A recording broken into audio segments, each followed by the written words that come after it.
Welcome to Creepy Whispers. I'm Jack Thompson, and here we'll explore stories that will send chills down your spine. Get ready to dive into the unknown, where each whisper hides a secret. Man, I don't even know where to start. I'm shaking just thinking about what happened. It was about 3 months ago, but it feels like yesterday. My name's Mike. I'm 42, and I've been a fisherman since I was a kid. I live in this tiny coastal town in Maine that you can't even find on a map. Life here has always been pretty quiet, you know.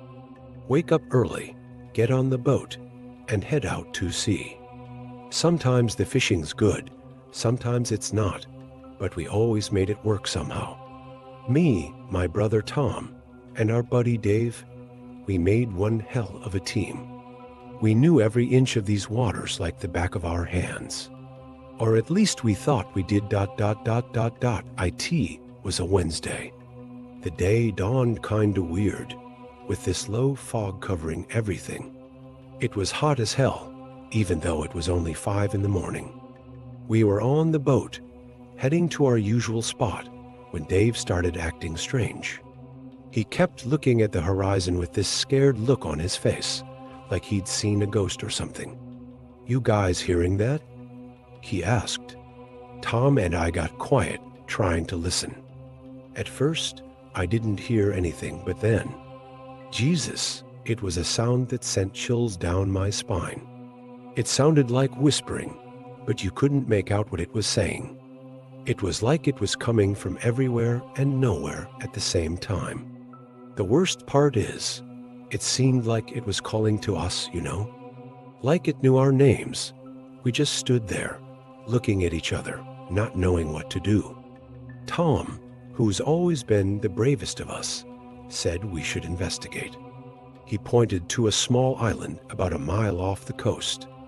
I'd never paid much attention to it before, but that day, man, it looked alive, you know. The fog was moving around it in a strange way, like it was the breath of some giant thing. And the whispers seemed to be coming from there, getting louder and louder. I wanted to go home, but something inside me was pushing me forward. It was like I didn't have control over my own body anymore. When we got closer to the island, I realized I'd never seen it up close before. The beach was dark sand, almost black, with these sharp rocks sticking out of the water like teeth. The weirdest thing was that there wasn't a single bird sound or any other animal noise. It was dead silent, broken only by those damn whispers. The tide was low, so we could reach the beach with the boat. But Dave, who knew the currents better than anyone, warned us that we only had about 2 hours before the tide came back in. "If we don't leave by then, we'll be trapped," he said in a shaky voice. I'd never heard from him before.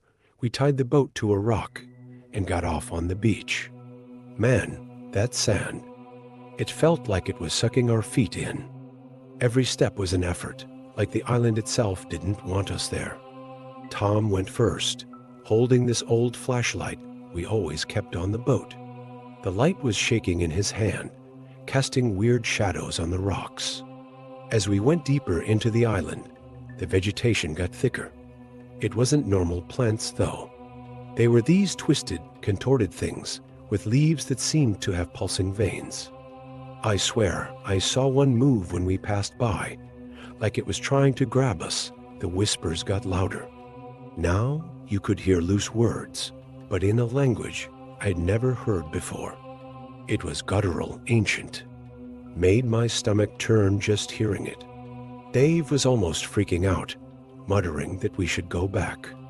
But Tom, stubborn as always, insisted we had to find the source of it all. That's when we reached a clearing in the middle of the island. In the center, there was this stone altar thing, all covered in weird symbols. And on top of it, my God, I still can't explain what that thing was. It looked like an object, but at the same time, it seemed alive. It pulsed with this greenish light, and the whispers seemed to be coming from it. When Tom pointed the flashlight at that thing, it was like time stopped for a second. Suddenly, the thing on the altar started moving.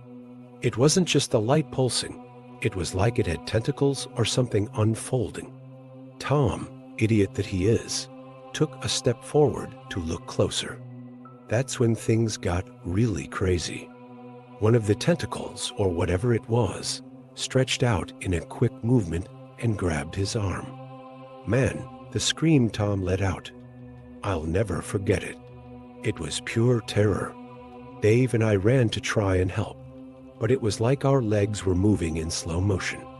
When we finally got close, we saw that Tom's skin was changing color where the tentacle touched it. It turned kinda greenish with dark veins. He was thrashing around like crazy, trying to break free. Dave grabbed a rock and started hitting that thing, while I pulled on Tom.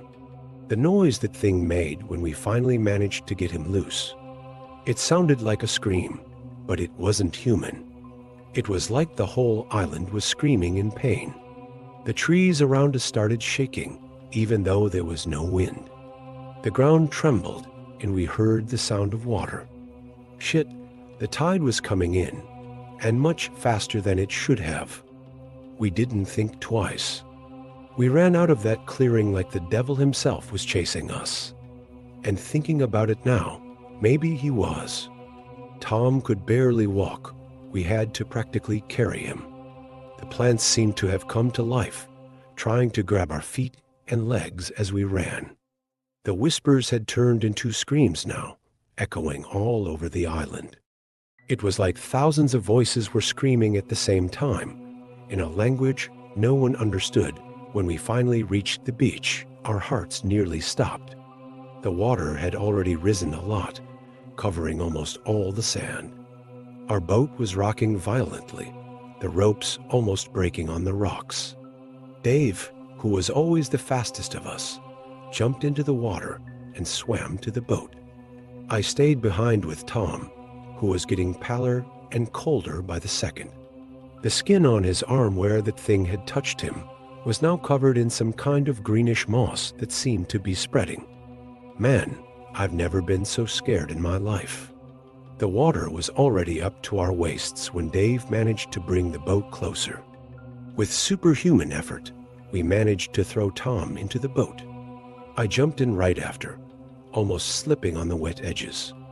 Dave was already starting the engine, his hands shaking so much he could barely turn the key. The water was rising so fast it seemed impossible. It was like the island was trying to swallow us. When the engine finally caught, we let out a cry of relief that quickly turned into panic. Something was holding the boat. I looked back and saw. My God, I still can't explain it right. They were like giant tentacles, but made of water and seaweed, coming out of the sea and wrapping around our boat. Dave accelerated full throttle, the engine roaring in a way I'd never heard before. The wood of the boat was creaking. It seemed like it was going to break apart at any moment. I grabbed an oar and started hitting those things with all the strength I had. It was like hitting jelly, but little by little they started letting go. When we finally broke free, the boat lurched so hard we almost fell into the water. I looked back one last time and saw the island disappearing into the fog, the screams getting more and more distant. The trip back to the port was a nightmare. Tom was lying on the bottom of the boat, shaking and mumbling nonsense.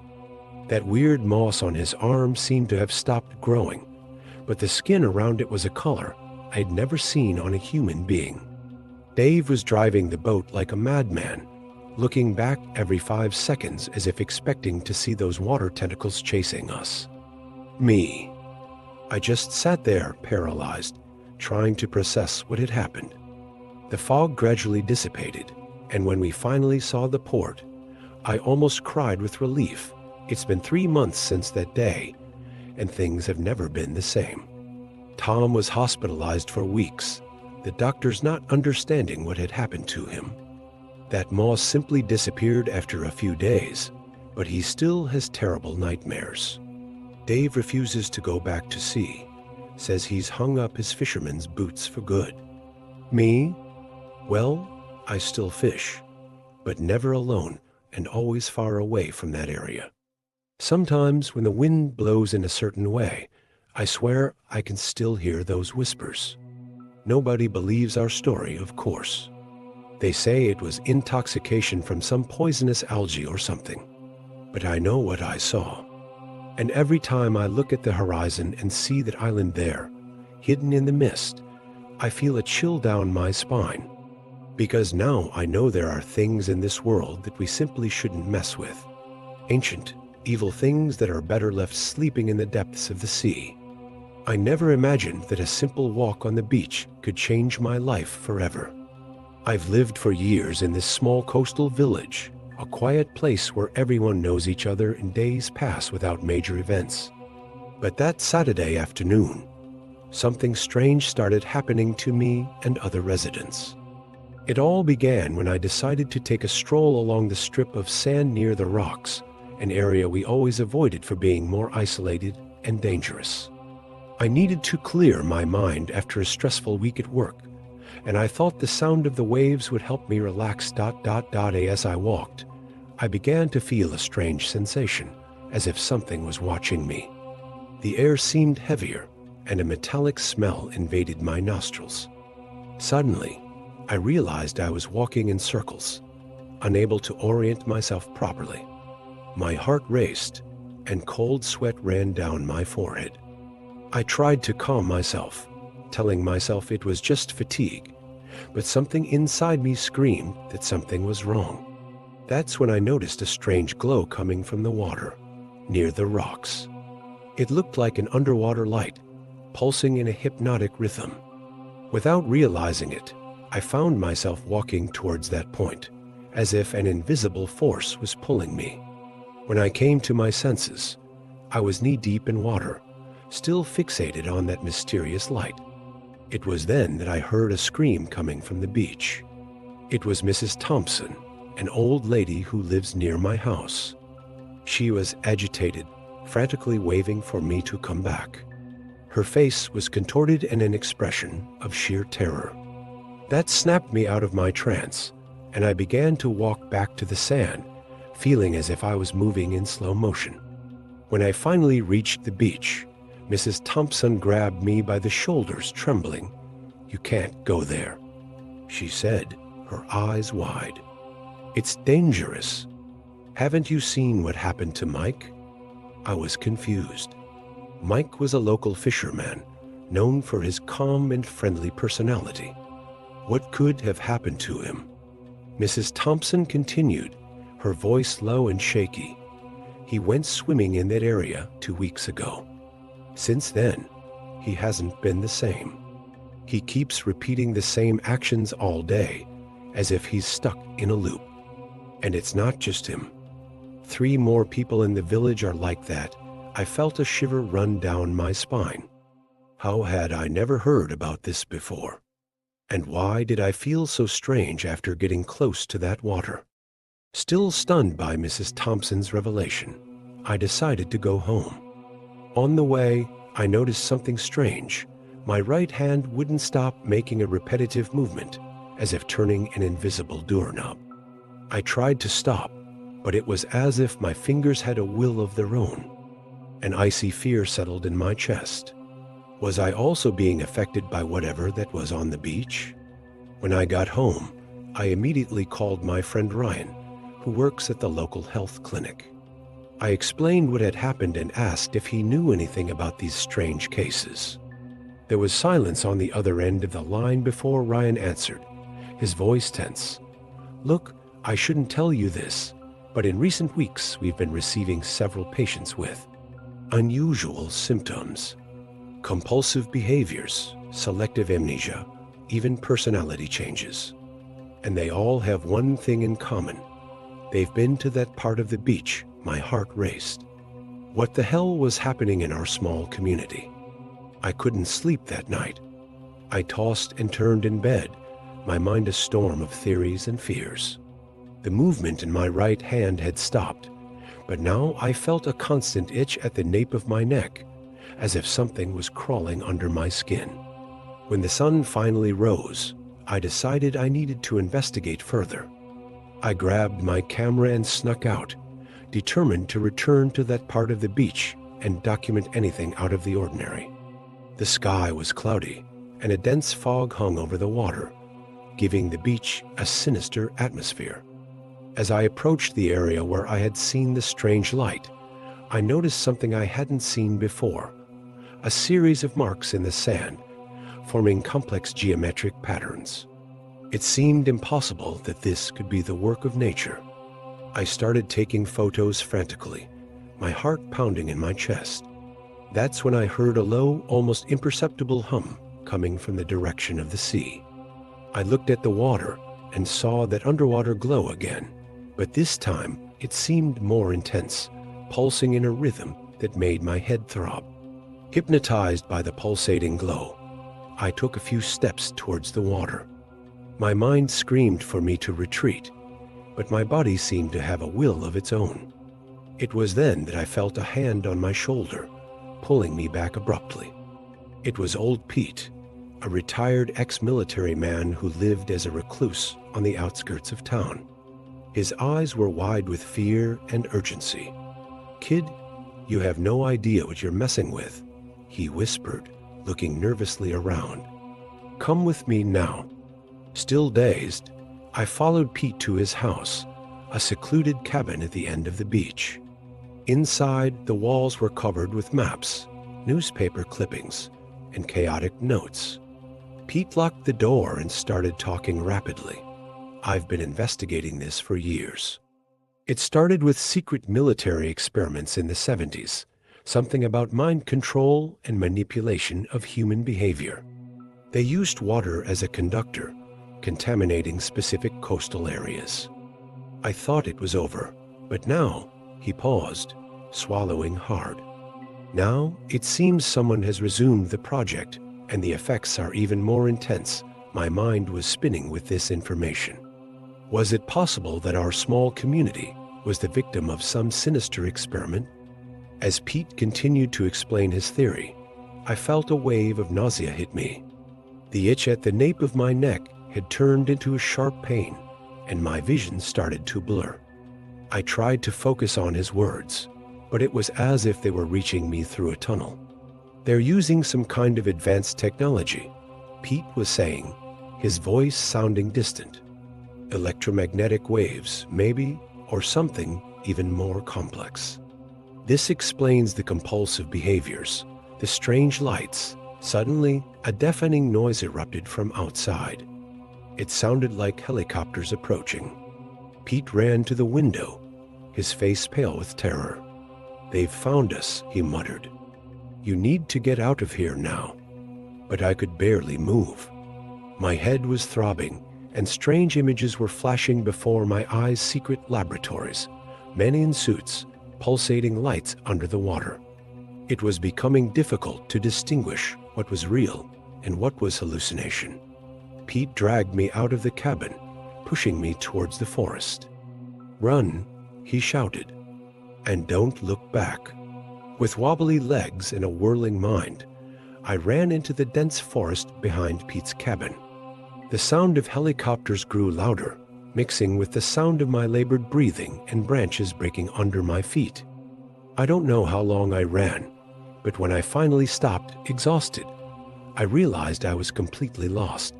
The forest around me seemed to pulse, the trees contorting in impossible ways. Was I going crazy? It was then that I noticed a sudden and frightening silence.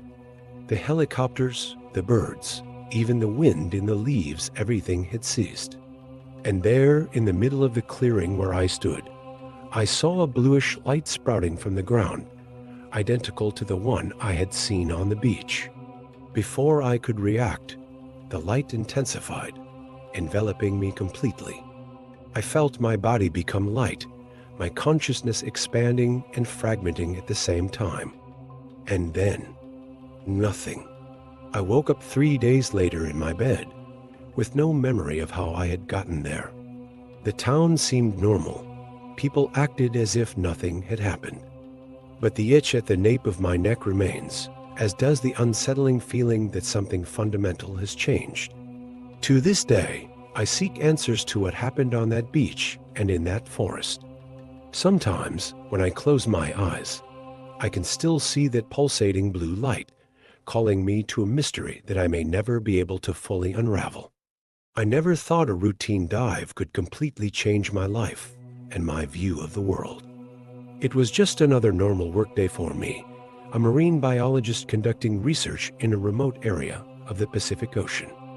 My team and I were investigating the impact of climate change on the region's coral reefs, something we had been doing for months.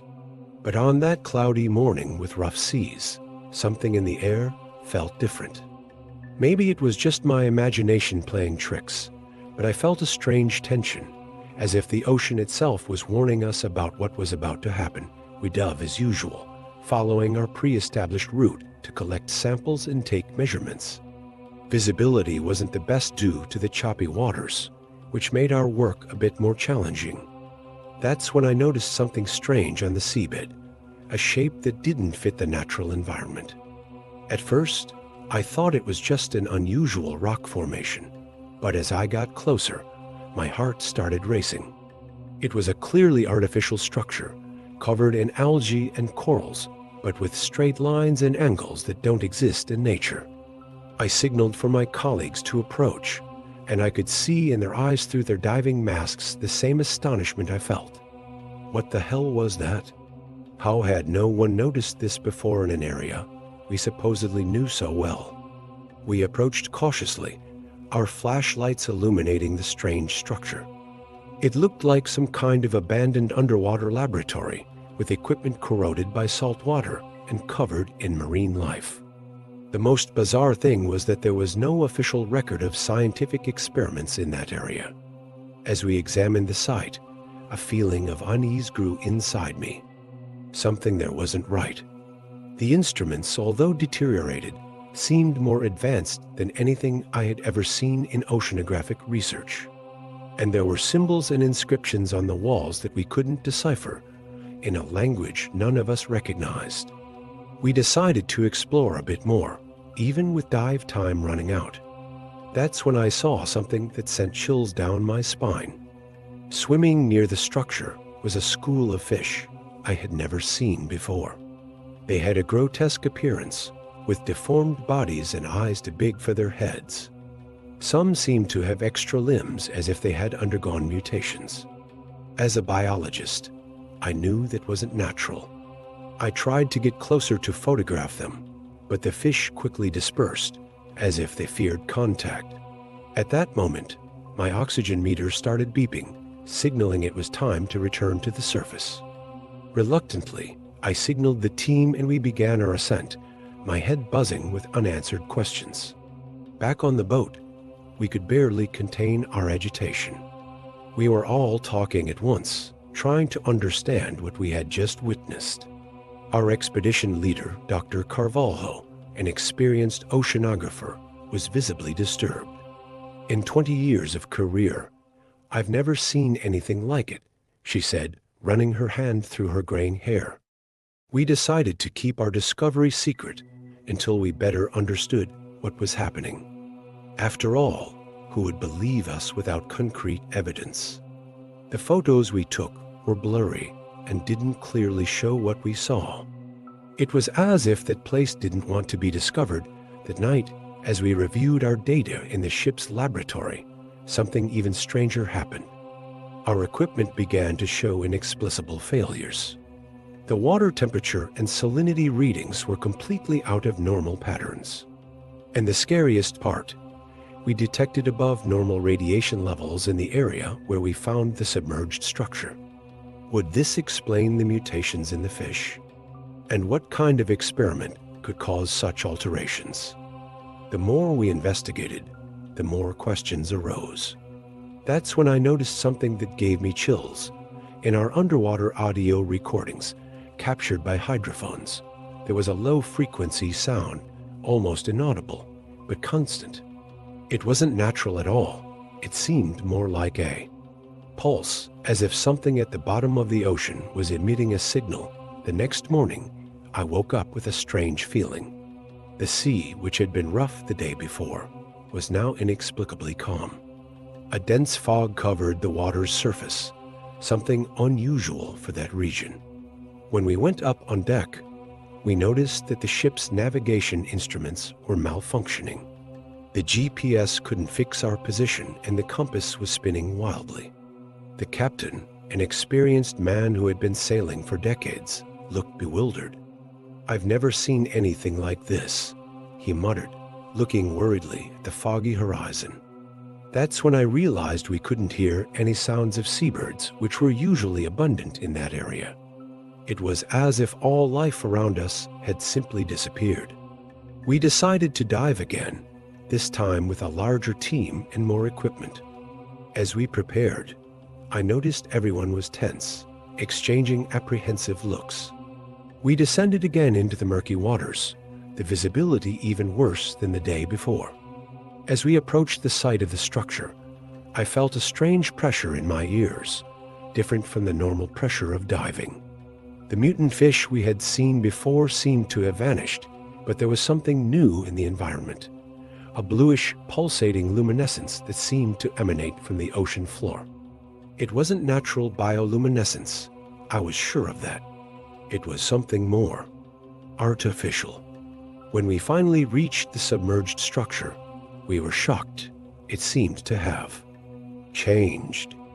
Some parts had moved, as if the abandoned laboratory had reconfigured itself overnight. We explored the structure more carefully this time, documenting everything we could with waterproof cameras. The inscriptions on the walls seemed to have changed, forming new patterns that pulsed with that strange blue light. That's when Dr. Carvalho made a disturbing discovery. In one of the structure's rooms, we found what appeared to be a diary. The pages, made of a water-resistant synthetic material, contained notes in a mixture of unknown symbols and fragments of text in various languages. The little we could decipher spoke of interdimensional portals and experiments in fusion between organic and inorganic matter. It sounded like science fiction, but we were seeing with our own eyes evidence that something beyond our comprehension was happening there. Suddenly, we felt an intense vibration coming from the ocean floor. The structure began to emit a low hum, and the blue light grew stronger, pulsing in a hypnotic rhythm. Our diving equipment started to fail. The oxygen meters went crazy. I panicked, feeling as if the ocean itself was alive and aware of our presence. I signaled for the team to return to the surface immediately. As we hurriedly ascended, I saw something that froze me, a huge shadow moving in the depths, larger than any known marine creature.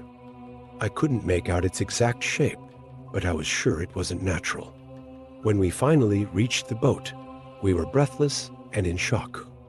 We hardly had words to describe what we had just witnessed. Back on the ship, an atmosphere of fear and confusion took over the team. We tried to contact the base on land, but all communications were down. It was as if we were completely isolated from the rest of the world. Dr. Carvalho called an emergency meeting. As we discussed our options, one of the onboard technicians came running into the room, pale as a ghost. "You need to see this," he said, trembling. We rushed to the deck, and what we saw left us speechless.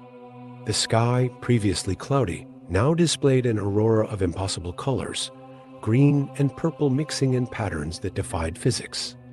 And on the horizon, where the sun should have been setting, we saw something that made my heart stop, what appeared to be a second moon, larger and closer than ours, pulsing with the same blue light we saw at the bottom of the sea. At that moment, I realized we were dealing with something far beyond conventional science. The crazy theories about interdimensional portals suddenly didn't seem so crazy. The captain tried to start the ship's engines to get us away from there, but nothing worked. We were adrift, trapped in a nightmare we couldn't understand. That's when we noticed something even more frightening. The water around the ship began to bubble, as if it were boiling. From the ocean floor, a colossal structure slowly emerged, similar to the one we saw submerged, but much, much larger. It rose from the water like an alien city, glowing with that pulsating blue light. And then we heard a sound, not with our ears, but inside our minds. It was as if something or someone was trying to communicate with us, using a language we couldn't understand, but that made every cell in our bodies vibrate. Time seemed to stop at that moment. The gigantic structure that emerged from the ocean hovered over us, imposing and terrifying. Everyone on the ship was paralyzed, unable to react to that impossible vision. The mental communication, if we can call it that, continued. It was an indescribable sensation, as if complex information was being poured directly into our brains, but without us being able to fully understand it. Images of strange worlds, unimaginable creatures, and technologies beyond our comprehension flashed through our minds. That's when I realized we weren't just observing something alien, we were the aliens in that situation, intruders in a world that didn't belong to us. Then, as suddenly as it began, everything stopped. The giant structure began to sink back into the ocean. The pulsating lights dimmed, and the sky returned to normal. It was like waking up from an intense dream, but we knew it had been real. When we finally managed to get the ship working and return to the nearest port, no one believed our story. The photos and videos we took were corrupted. The equipment hadn't recorded anything out of the ordinary. To this day, years later, I still wonder what really happened that day. Sometimes I wake up in the middle of the night, in a cold sweat, with the feeling that alien communication still echoes somewhere in my mind. The ocean holds secrets that we may not be ready to discover, and that experience made me realize how small and ignorant we are in the face of the mysteries of the universe. I never returned to that area, and part of me hopes no one else will. Some discoveries are better left hidden in the depths of the unknown.